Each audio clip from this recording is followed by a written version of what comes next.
In the materials room, we have two different types of routers. We have a tabletop router, which is nothing more than a router that's mounted underneath our table, so it holds it stationary and we can move the material. And then we have a handheld router, which would have its own table and handles on here.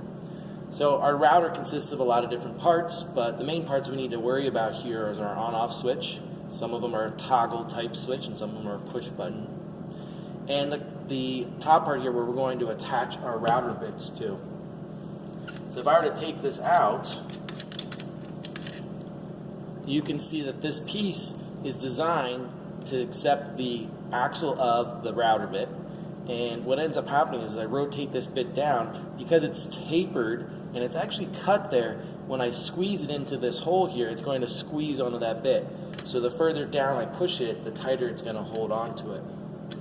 So we don't really need to take that out. I was just doing that for demonstration purposes. All you need to do when you want to remove a bit here is to get this hex nut loose, and then you should be able to pull it out.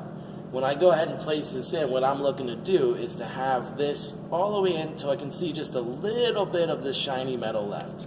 So I will slide that down. Then I'm going to go ahead, finger tighten, so get that tightened. And I'm going to grab the wrenches, which are typically hanging underneath our router tables. When I'm tightening, or when I'm removing the bit, I always go with a squeezing together type of motion. All right? Because I'm a lot stronger going this direction than I am pulling away. So to attach it, I'm going to put my wrench on the bottom, making sure that I'm engaging with this hex nut here. And I put the other wrench on top. Notice that the wrench on the bottom is touching the router. That's going to help to keep it lined up so I know where I'm at. The one on the top, I can go ahead and place. And then what I'm trying to do is squeeze together, and I like to interlock my fingers here because I can really squeeze together, and if I slip, I don't end up hurting myself. A lot of times when people do this, one wrench slips and they bash their knuckles together and they end up cutting themselves. So I've got that nice and snug, again, the left from the bottom, right on the top, and I squeeze together. Then I would go ahead, take the router, move it underneath, and attach it to the table.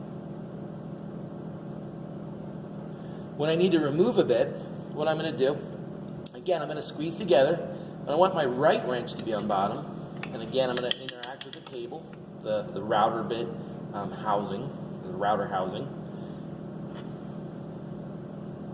When I want to remove a router bit, I'm going to take my right wrench, place it against the housing of the router, my left wrench up top here, and I'm going to go ahead, get my fingers interlocked like this again, and squeeze together. Sometimes you slip off, so it might not come apart quickly, so I'm going to check again, see if I slipped off. But in fact, it's actually loose enough.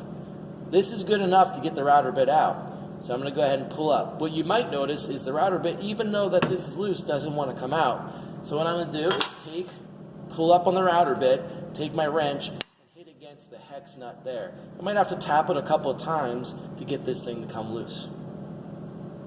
Make sure that you hang up your router, the wrenches, and then go ahead and put the router back in so that it's all back in place. When using our router, we're going to have a couple of different types of bits. You're going to see that there's an array of router bits used for different purposes.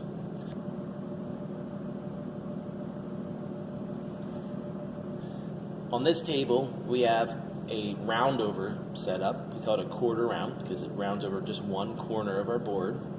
And on here, there's actually a ball bearing. And that's going to act like a fence. And you remember, fence helps to control our accuracy of cut.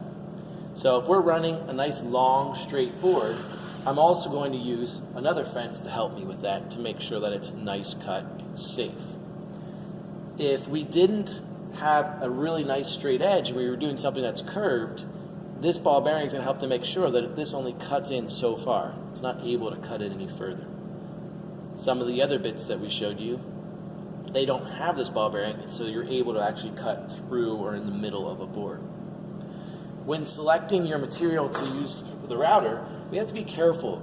It's not really safe to router something that's this small. It's going to cause kickback, or the piece itself could chip or break and be damaged or hurt yourself.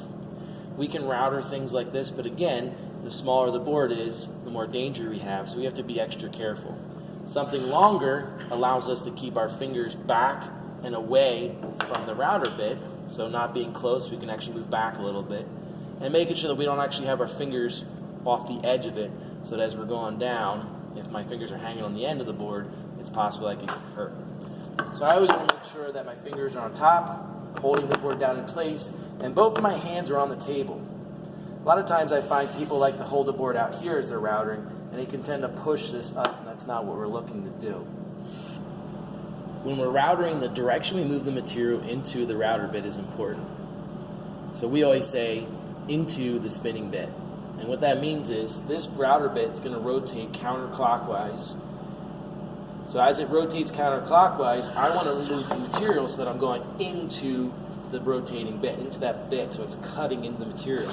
If I were to come from this side, as it rotates counterclockwise, it's going to want to grab the board and push it along this direction, which could cause kickback. But more than likely what will happen is it'll cause it to grab too much material and make a bad cut. So we always want to go into the spinning bit. So I have my router set up. I'm going to go ahead, move the board against the table, and router across. It's kind of hard to see, but in the back here, we have a vacuum and a dust chute so that we can help to draw out a lot of that dust from the air. So please make sure every time we use the router, we both have it plugged in and we have the vacuum hooked up so that we can get rid of a lot of that dust. So I'm going to turn those systems on and go ahead and router an edge.